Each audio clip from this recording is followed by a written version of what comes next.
Baiklah, kita ke kisah seram yang seterusnya, iaitu mengenai pendamping nenek.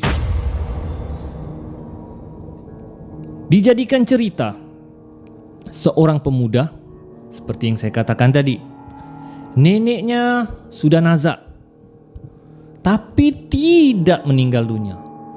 Jadi sampai satu masa sangat uzur, hanya tinggal tulang dan kulit, ya. Tapi tidak juga meninggal, sukar untuk meninggal. Jadi macam terseksa. Jadi dia dengar ura-ura daripada keluarga-keluarganya, cerita yang neneknya ni ada pendamping. So tidak ada satu orang keluarganya pun, cucunya pun mahu pendamping tersebut. Sehinggalah ada seorang cucu lelakinya ni yang berani untuk ambil pendamping. Tapi dia tidak bagi tahu keluarganya yang dia mau. Tapi dia ingin, sebab dia rasa dia mau tes macam mana rasa kehidupan kalau ada pendamping. Jadi secara curi-curi dia pergi jumpa neneknya tu yang tengah nazak. Dan dia bisik di telinga neneknya, "Nek." "Oh nek," dia cakap, "aku mau pendamping nenek. Aku sanggup terima pendamping nenek." Nenek yang tengah terbuka mata dan menjeling kepada dia. Kemudian nenek yang entah apa cakap, macam ada. Jadi yang pemuda tu hanya cakap, "Ya, ya." Dan tidak lama kemudian neneknya meninggal dunia. Dan di situ pemuda tu sudah menerima pendamping neneknya. Semua keluarga terkejut, macam mana neneknya boleh meninggal dunia. Orang cakap, siapakah yang ambil pendamping neneknya? Tapi semua tidak mengaku, termasuk pemuda tu. Jadi selepas itu guys, pendamping nenek tu sentiasa ikut pemuda tu. Dan pemuda tu baru dia takut, sebab dia sering nampak terlibat, ikut saja dengan dia, pergi ke dapur, pergi ke bilik tidur. Dan benda tu sangat mengerikan guys, sangat mengerikan. Dia baru nampak, baru dia takut. Dia takut, apa benda yang mengikut ni, dia cakap. Pergi kemana-mana dia pergi, benda tu ikut. Ya. Dan bagusnya, kelebihannya satu sajalah pendamping ni. Bila disuruh, dia akan buat.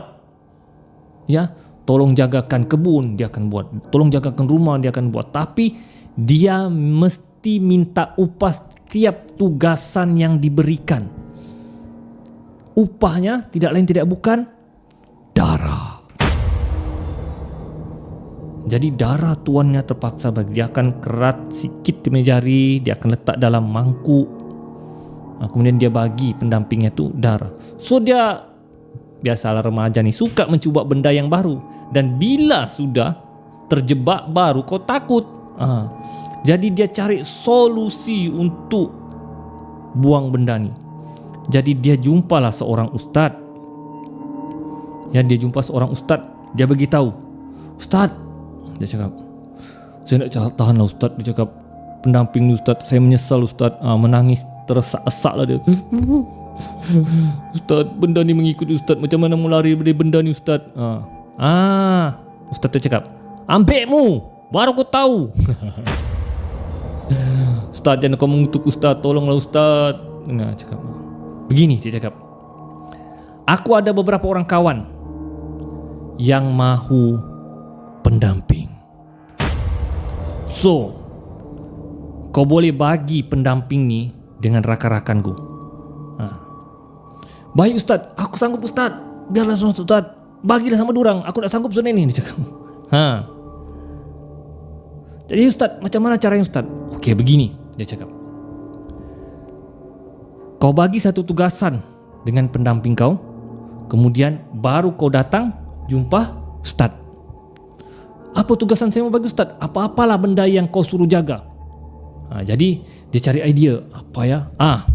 Dia dapat satu idea. Dia ambil dompetnya. Kemudian dia bagi tahu pendampingnya. Dia cakap, "Wahai pendampingku, kau jaga dompetku ni," dia cakap. "Jaga sampai aku pulang ke rumah, baru aku bagi upah." Jadi pendampingnya tu tanpa banyak soal, dia jaga dompet tu. Dia hanya duduk mencangkung dan melihat dompet pemuda tu. Dia jagalah. Jadi selepas tugasan dibagi tu, pemuda tu terus lari ke rumah ustaz tu. Dan dia tanya, "Ustaz, macam mana ustaz? Macam mana untuk halau benda ni?" Lepas ni dia cakap, "Bila kau pulang rumah, kau bagi tahu pendampingmu. Aku tidak akan bagi upah darah dengan kau cakap. Tapi ada orang lain yang akan bagi upah darah. Dan orang tu yang bagi upah darah tu akan menjadi tuan baru kau. Adakah kau setuju?" Dia cakap begitulah. Jadi ada seorang pakcik tu yang mau pendamping tu pun turut ikut sama-sama pemuda tu pulang ke rumah. Dan bila orang pulang ke rumah, guys, setianya pendamping tu menjaga dompet tuan badan tu. Pemuda tu lah, dia tengok siap. Dia pun cakap lah, "Terima kasih pendampingku." Kemudian pendamping tu minta isyarat, dia minta upah. Dia minta darah lah.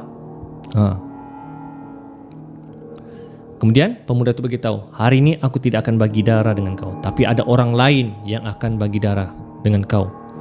Dan selepas ni, aku mau orang itulah yang akan jadi tuan barumu." Jadi pendamping tu pun mengiyakan. Jadi apalagi pakcik tu, dia kerat jarinya dan bagi darah dengan pendamping tu. Dan akhirnya pendamping tu pun ada tuan yang baru. Jadi pakcik tu ucap terima kasih dan dia ambil pendamping. Dan akhirnya dia rasa lega kerana sudah tidak ada pendamping yang mengikut dirinya. So guys, amalan ni kalau boleh janganlah ikut benda-benda yang gaib begini. Ya, dalam Islam dia kurafat, dia syirik. Ya, janganlah kita pergi amal, janganlah kau pandai-mandai untuk buat benda yang melibatkan jin dan syaitan ini. Dalam Al-Quran sudah termaktub, dalam hadis Nabi, syaitan dan jin ni dia sudah berjanji untuk menyesatkan manusia.